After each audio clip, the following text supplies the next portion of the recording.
تمكنت هذه الخلية من اختراق شبكة المعلومات الرئيسية بتنظيم القاعدة الإرهابي، وحصلت على معلومات مهمة تخص المجاميع الإرهابية التي نفذت عمليات إرهابية في مناطق الميدان وقيادة عمليات الرصافة وكنيسة سيدة النجاة.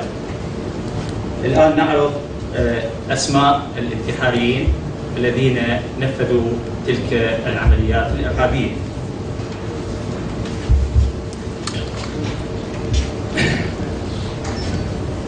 الإرهابي محمد عبد الحميد محمد، ملقب بأبو الحسن،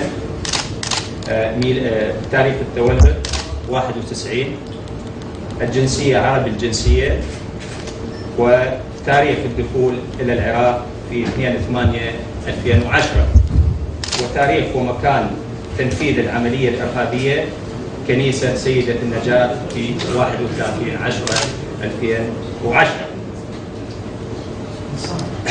الإرهابي محمد رائد بهاء الدين طه حموش، ملقب بأبو بكر، وكما معروض أمامكم تاريخ ميلاده، وهو أيضا عربي الجنسية، ودخل إلى العراق بتاريخ 9/8/2010، ونفذ أو أحد المنفذين للعملية الإرهابية التي استهدفت كنيسة سيدة النجاة في منطقة الكرادة بتاريخ 31/10/2010.